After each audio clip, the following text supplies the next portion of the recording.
ថ្ងៃនេះចៃដន្យជិះតាមផ្លូវកំពង់ស្ពឺក៏នឹកឃើញចង់ចូលមើលវត្តអំពែភ្នំបន្តិចហើយក៏បាត់ចូលតាមផ្សារកំពង់ស្ពឺដើម្បីទៅឆ្លងស្ពានឆ្ពោះទៅកាន់វត្តអំពែភ្នំចានេះយើងជិះកាត់តាមផ្សារប៉ុន្តែមកដល់ស្ពាននេះគេថាมันអាចឆ្លងកាត់បានអញ្ចឹងយើងត្រូវជិះវាងទៅផ្លូវផ្សេងមួយទៀតគេដាក់ថាស្ពានត្រុតត្រោមដូច្នេះយើងមិនអាចឆ្លងកាត់ស្ពាននេះបានទេដូច្នេះជិះវាងទៅតាមផ្លូវប្រក់មកស្ទឹងហ្នឹងទៅហើយយើងទៅឆ្លងនៅស្ពានថ្មីមួយទៀតវិលចុះវិលឡើងក៏យើងជិះមើលខេត្តមួយជុំខេត្តកំពង់ស្ពឺបច្ចុប្បន្នរៀបចំស្អាតមិនដូចពីមុនទេ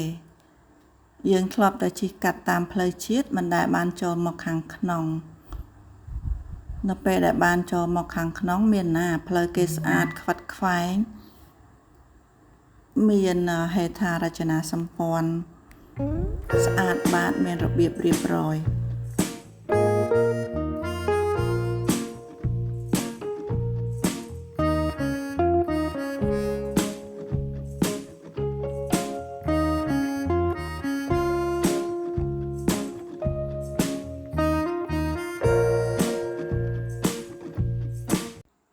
ដោយសារខេត្តកំពង់ស្ពឺសម្បូរដើមត្នោតដូច្នេះគេធ្វើរូបចម្លាក់ត្នោតនៅចំកណ្ដាលរង្វង់មូលមុខស្ពានដែលឆ្លងស្ទឹងហ្នឹងទៅ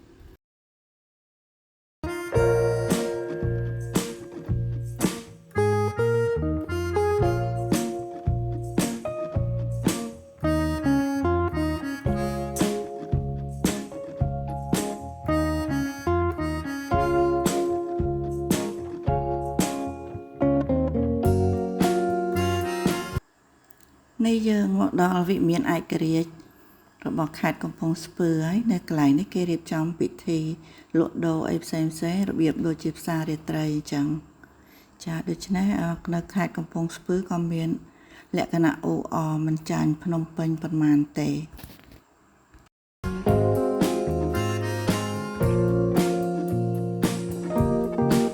ឡូវយើងដល់ផ្លូវចូលហើយបត់ឆ្វេងទៅយើងចូលតាមខ្លងទ្វារនេះគឺខ្លងទ្វារវត្តអំពែភ្នំហើយយើងជិះទៅបន្តិចប្រហែលជា5នាទីឆ្លងស្ពានតូចមួយយើងនឹងទៅដល់វត្តអំពែភ្នំ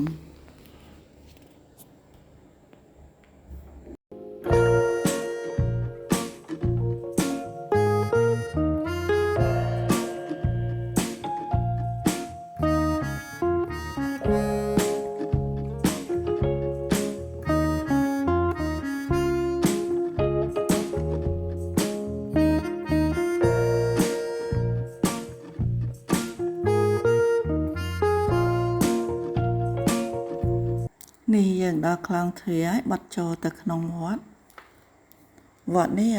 ធំគួរសមដែរហើយបរិស្ថានក៏ល្អព្រោះមានដើមឈើម្លប់ទៅឈឹងត្រឆៃប៉ុន្តែរាងស្ងាត់បន្តិច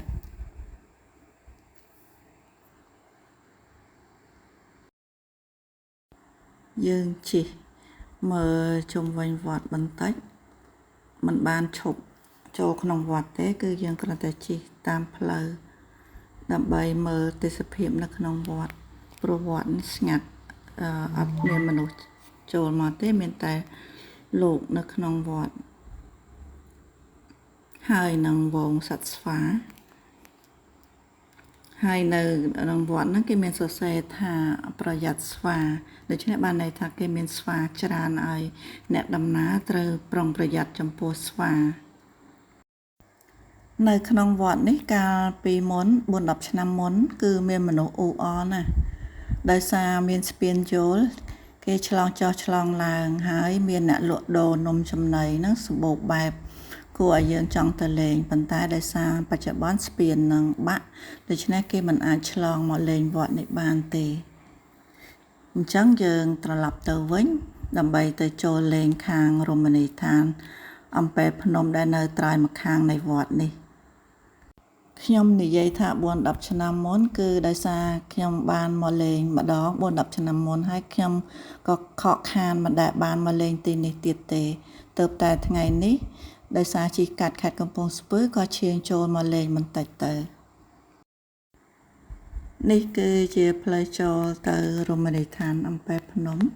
គឺផ្លូវចាក់បេតុងស្អាតហើយនៅតាមដងផ្លូវនេះឃើញមានដាក់ភោជនីយដ្ឋានផ្សេងៗដែរហើយ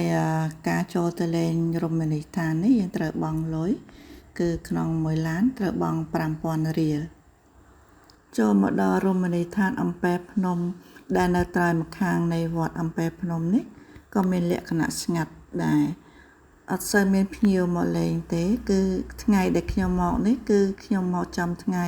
ដែលគេឈប់សម្រាកផងក៏នៅតែមិនសូវមានមនុស្សមានតែអ្នកលក់គាត់ប្រជែងគ្នាហើយយើងចូលទៅអង្គុយតបគាត់ដូច្នេះយើងមិនដឹងថាសម្រាប់ចិត្តចូលតបមួយណាទេដោយសារអ្នកហៅច្រើនពេកនេះជាទស្សនវិជ្ជានៅក្នុងរមណីយដ្ឋានអំពែភ្នំគឺគេសម្អាតបានស្អាតដែរតែគ្រាន់ថាអត់សូវមានភ្ញៀវចូលមកទស្សនាចូលមកលេងកម្សាន្តទេគឺមានតែតបអ្នកលក់ដូរប៉ុណ្ណោះគេមានសត្វចិញ្ចឹមសម្រាប់ឲ្យក្មេងៗមើលដែរនេះជៀមហើយផុតពីនេះទៅគឺមានជ្រូកនេះគឺជ្រូកព្រៃហើយនឹងមានសត្វអូទ្រីសត្វមាន់សត្វអីមួយចំនួនទៀតចាមិនសូវមានច្រើនប៉ុន្មានទេចាមានតែប្រហែល 4-5 មុខប៉ុណ្ណឹងឯងអ្នកលក់នៅទីនេះគាត់បានប្រាប់ថាស្ពានចូលនេះគឺទឹកនឹងដាច់ដែរទេទឹកនឹងដាច់ខែភ្ជុំនេះឯងដោយសារទឹកឡើងខ្លាំងពេក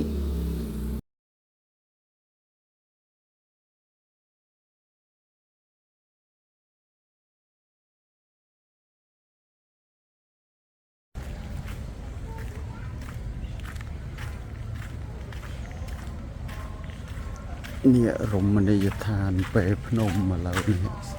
ស្ងាត់ឈឹងអត់មានអ្នកណាមកលេងសោះ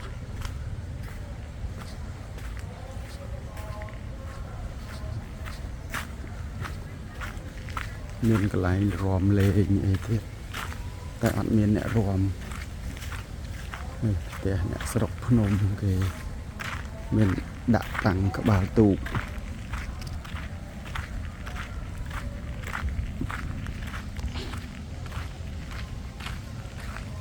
អូនេះមានគោម្នឹមគោនេះស្អាតមែនតើ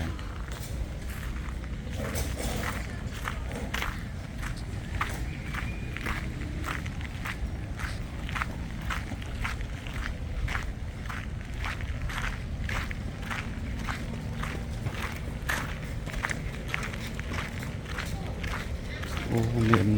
អង្រុតទៀតអង្រុតហើយនឹងលោបធំ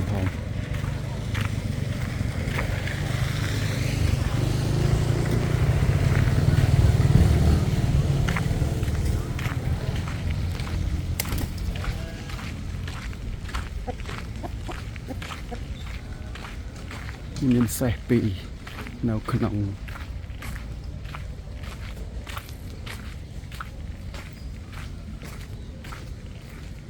សេះធំ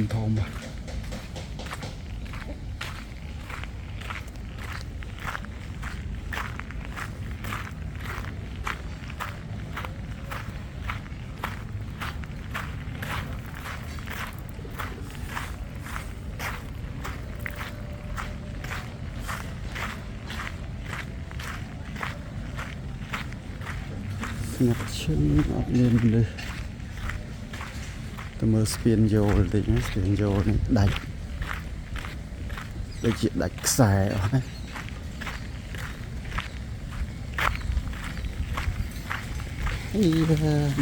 ម្ចាស់ហាងជិះកង់មក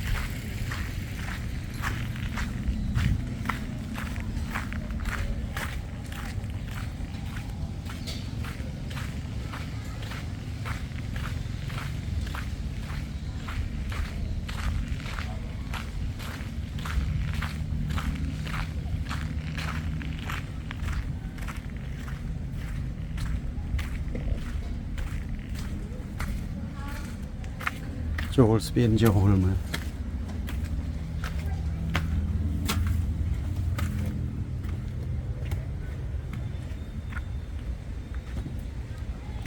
អូដាច់ខ្សែអស់លេង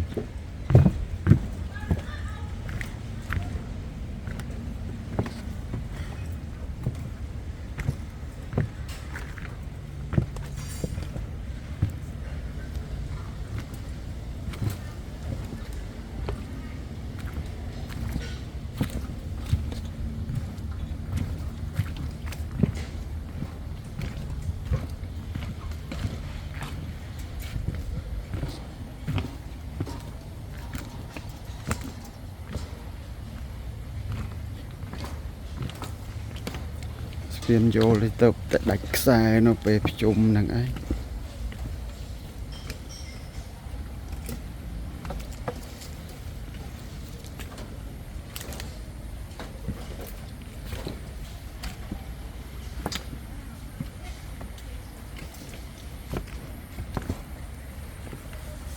ដាច់អស់អ្នកមកលេងនៅទីនេះគឺនៅគ្នាមកអង្គុយតាមខ្ជុះបដែតអារម្មណ៍មើលទឹកហូរនឹងឯងកាលពីដើមមនុស្សពេញនៅទីនេះប៉ុន្តែឥឡូវនេះអស់មនុស្សហើយអត់ឃើញមានមនុស្សមិនដឹងហេតុអីដូច្នេះរដ្ឋបាលខេត្តកំពង់ស្ពឺគួរតែរៀបចំជួសជុលស្ពានយោលនេះឡើងវិញដើម្បីទាក់ទាញភ្ញៀវទេសចរឲ្យមកកម្សាន្តអំពែភ្នំឲ្យបានច្រើនក៏ដូចជាមកទស្សនាខេត្តកំពង់ស្ពឺផងដែរ